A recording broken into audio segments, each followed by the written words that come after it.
সীমান্তে বাদ দিচ্ছে বাংলাদেশ। ডক্টর ইউনূসের মাস্টার স্ট্রোকে ভারতের ঘুম হারাম। এবং সর্বশেষ জানাবো, ডিসেম্বর থেকে জুনের মধ্যে নির্বাচন অনুষ্ঠান। ডক্টর ইউনূস কি তার অবস্থান থেকে সরে যাচ্ছেন? এতক্ষণ শুনছিলেন সংবাদ শিরোনাম, এবার বিস্তারিত। সীমান্তে বাদ দিচ্ছে বাংলাদেশ। ডক্টর ইউনূসের মাস্টার স্ট্রোকে ভারতের ঘুম হারাম। বাংলাদেশের অন্তর্বর্তী সরকারের প্রধান উপদেষ্টা ডক্টর মোহাম্মদ ইউনূসের নেতৃত্বে একের পর এক নীতিগত ও কৌশলগত সিদ্ধান্তে দক্ষিণ এশিয়ার ভূ রাজনীতিতে নতুন মাত্রা যোগ হয়েছে। বিশেষ করে সীমান্তবর্তী মুহুরী নদীর তীরে বাংলাদেশের বাঁধ নির্মাণ কার্যক্রম ঘিরে ভারত, বিশেষত ত্রিপুরা রাজ্যে দেখা দিয়েছে কূটনৈতিক ও পরিবেশগত উদ্বেগ। উল্লেখযোগ্য যে গত বছর ভারতের ত্রিপুরা রাজ্য হঠাৎ করে নিজস্ব জলাধার থেকে পানি ছেড়ে দিলে বাংলাদেশের নোয়াখালী ও কুমিল্লা অঞ্চলে আকস্মিক বন্যা দেখা দেয়। এতে লাখো মানুষ ক্ষতিগ্রস্ত হন এবং শত কোটি টাকার ক্ষয়ক্ষতি হয়। সেই প্রেক্ষাপটে বাংলাদেশের পক্ষ থেকে মুহুরী নদীর তীরে একটি প্রতিরক্ষামূলক বাঁধ নির্মাণের উদ্যোগ নেওয়া হয়েছে। বাংলাদেশ বলছে এটা একান্তই একটি প্রতিরক্ষা ব্যবস্থা। নিজেদের জনগণকে আকস্মিক বন্যা থেকে রক্ষা করতেই এই প্রকল্প বাস্তবায়ন করা হচ্ছে। তবে ভারতের পক্ষ থেকে এই প্রকল্প নিয়ে তীব্র প্রতিক্রিয়া এসেছে। ত্রিপুরা সরকারের পক্ষ থেকে উচ্চ পর্যায়ের একটি প্রতিনিধি দল ইতিমধ্যেই সীমান্ত এলাকায় পাঠানো হয়েছে পরিস্থিতি পর্যালোচনার জন্য। ভারতের শীর্ষ সংবাদ মাধ্যম এনডিটিভি জানায়, মুহুরী নদীর তীরে বাঁধ নির্মাণের খবরে দক্ষিণ ত্রিপুরার সীমান্তবর্তী অঞ্চলে উৎকণ্ঠা ছড়িয়ে পড়েছে। গণমাধ্যমে এমনও বলা হচ্ছে যে বাংলাদেশের এই প্রকল্প যেন শুধু বাঁধ নয়, সরাসরি কূটনৈতিক বার্তা বহন করছে। আন্তর্জাতিক বিশ্লেষকরা বলছেন, ডক্টর ইউনূসের নেতৃত্বে বাংলাদেশের নতুন সরকার স্পষ্টতই আত্মনির্ভরশীল ও পররাষ্ট্রনীতিতে ভারসাম্যপূর্ণ অবস্থান গ্রহণ করছে। শেখ হাসিনার সময় ভারতের প্রতি একপাক্ষিক নীতি অবলম্বনের যে অভিযোগ ছিল তা থেকে বেরিয়ে এসে বাংলাদেশ এখন নিজের স্বার্থ রক্ষায় দৃঢ় অবস্থান নিচ্ছে। এ বিষয়ে ঢাকা বিশ্ববিদ্যালয়ের আন্তর্জাতিক সম্পর্ক বিভাগের অধ্যাপক ডক্টর রাশিদুল করিম বলেন, বাংলাদেশের এই পদক্ষেপ প্রমাণ করে যে দেশটি এখন কেবল প্রতিক্রিয়াশীল নয়, বরং প্রতিরোধমূলক কূটনীতিতে এগিয়ে যাচ্ছে। বাংলাদেশ একটি নদীমাতৃক দেশ। প্রাকৃতিক সম্পদের সুষ্ঠু ব্যবস্থাপনা ও প্রতিবেশীদের সঙ্গে ন্যায্য সম্পর্ক বজায় রাখা সবসময় গুরুত্বপূর্ণ। তবে সমতা ও পারস্পরিক সম্মানের ভিত্তিতেই এই সম্পর্ক টেকসই হতে পারে। বাংলাদেশের সীমান্তবর্তী প্রকল্পগুলো নিয়ে প্রতিবেশী ভারতের প্রতিক্রিয়া যদি একতরফা হয়, তাহলে আঞ্চলিক শান্তি ও সহযোগিতার পরিবেশ বিঘ্নিত হওয়ার আশঙ্কা থেকেই যায়।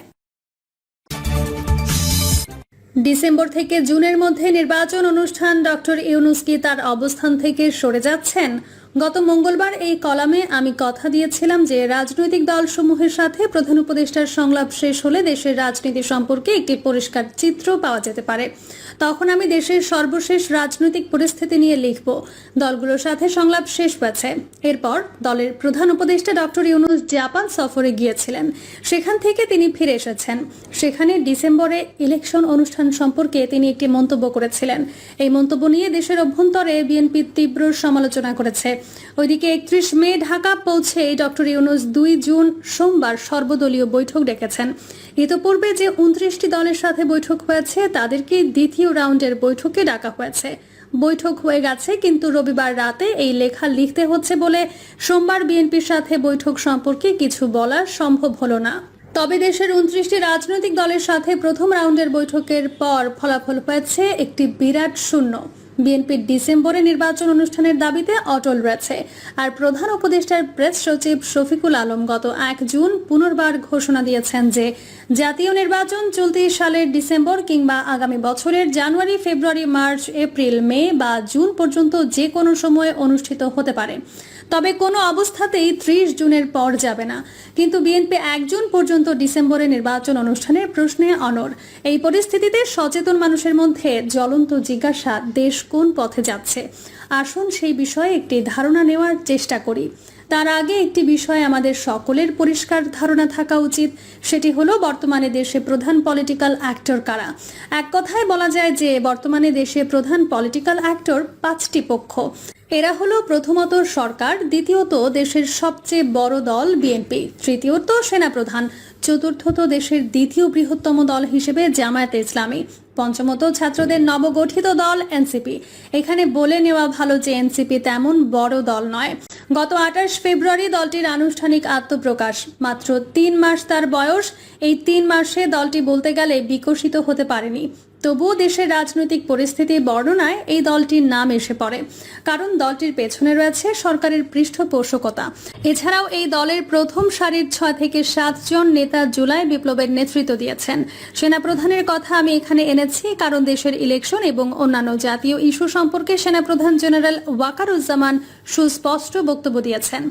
আজ অর্থাৎ 2025 সালের জুন মাসের প্রথম সপ্তাহে সবচেয়ে শক্তিশালী অবস্থানে রয়েছে বিএনপি। এর কারণ বিএনপি দেশের বৃহত্তম দল। জামায়াতে ইসলামী দ্বিতীয় বৃহত্তম দল হলেও শক্তি এবং সমর্থনের দিক দিয়ে বিএনপির চেয়ে অনেক পেছনে পড়ে গেছে। এছাড়া সেনাপ্রধান যে পরিষ্কার বক্তব্য দিচ্ছেন সেটির সাথে বিএনপির বক্তব্য হুবহু মিলে যাচ্ছে। চলতি সালের ডিসেম্বরের মধ্যে জাতীয় নির্বাচন অনুষ্ঠানের দাবিতে বিএনপি অনড় ও অবিচল। দলের শীর্ষ নেতৃত্বের কেউ কেউ বলছেন যে এই সরকারের একমাত্র ম্যান্ডেট হলো দ্রুততম সময়ে নির্বাচন অনুষ্ঠান। তাদের উপর জনগণের আর কোনো ম্যান্ডেট নাই। এই বিবেচনায় বিএনপির 2-3 জন শীর্ষ নেতা বলেন যে ডিসেম্বর নয়, আগামী সেপ্টেম্বরের মধ্যেই ইলেকশন করা যেতে পারে। সবশেষে গত 28 মে বুধবার ঢাকায় অনুষ্ঠিত তারুণ্যের সভায় অনলাইনে যুক্ত হয়ে তারেক রহমান দাবি করেছেন ডিসেম্বরে নির্বাচন দিতেই হবে। যখন বিএনপির স্থায়ী কমিটির অন্যতম সদস্য সালাউদ্দিন আহমেদ এক আলোচনার সভায় বলেছেন আগামী 2 জুন প্রধান উপদেষ্টা আবার তাদের ডেকেছেন, তিনি বলেন, ভাবটা আমরা বুঝেছি, এরকম আনুষ্ঠানিকতা আর আলোচনার কোনো কমতি নেই, কিন্তু কাজের কাজ নিয়ে কোনো খবর নেই। 2 তারিখে দ্বিতীয় পর্বের আলোচনার আবার শুভ উদ্বোধন হবে। প্রথম পর্যায়ে আলোচনার একবার উদ্বোধন করেছেন, দ্বিতীয় পর্যায়ে আবার উদ্বোধন করবেন, তৃতীয় পর্যায়ে গিয়ে আপনারা এবার এটা একত্র করবেন। এভাবে আপনারা আমাদেরকে সংস্কারের কলা দেখাচ্ছেন। বোঝা যাচ্ছে ডিসেম্বরে ইলেকশন করার ব্যাপারে বিএনপি হার্ড লাইন নিয়েছে। ওইদিকে সেনাপ্রধান জেনারেল ওয়াকারুজ্জামান সেনাবাহিনীর দরবার অনুষ্ঠান করবেন। এই দরবারে সেনাবাহিনীর সর্বস্তরের সদস্যগণকে কমব্যাট ড্রেস বা যুদ্ধের সাজে হাজির হতে বলেন। ওই দরবারে অ্যাড্রেস করার সময় জেনারেল ওয়াকার স্পষ্ট ভাষায় বলেন যে ডিসেম্বরের মধ্যেই তিনি নির্বাচন চান। আগেও তার একই অবস্থান ছিল, কিন্তু এবারের অ্যাড্রেসে আরেক ধাপ এগিয়ে তিনি বলেন তিনি আগামী বছরের 1 জানুয়ারি দেশের নতুন নির্বাচিত সরকার দেখতে চান। একটি দেশে যখন বৃহত্তম রাজনৈতিক দল এবং সেনাপ্রধান একই দাবির প্রতিধ্বনি করেন তখন সেটিকে রক্ষা কারো পক্ষে সম্ভব নয়। এই হলো ডিসেম্বরে নির্বাচন দাবির পক্ষে শক্তির অবস্থান এবং শক্তি। এর বিপরীতে রয়েছে ডিসেম্বর থেকে জুনের মধ্যে নির্বাচন অনুষ্ঠানের পক্ষ। এই পক্ষের প্রধান শক্তি হলেন প্রধান উপদেষ্টা ডক্টর মোহাম্মদ ইউনূস। এই দাবিকে সর্বাঙ্গীন সমর্থন দিয়েছে এনসিপি। এনসিপি একটি ক্ষুদ্র দল, তার দাবি বেশি ওয়েট ক্যারি করবে না। জামায়াতের আমির ইতোপূর্বে বলেছিলেন যে আগামী বছর পবিত্র রমজানের আগে বা পরে নির্বাচন হলে তাদের আপত্তি নেই। তবে শনিবার দেখলাম দলটির অবস্থানের পরিবর্তন হয়েছে। দলটির নায়েবে আমির অধ্যাপক মুজিবুর রহমান বলেন, যারা বিচার চায় না তারা শুধু তাড়াতাড়ি নির্বাচন চায়, সংস্কার চায় না। 2014 সালে হলো বিনা ভোটের নির্বাচন, 2018 সালে দিনের ভোট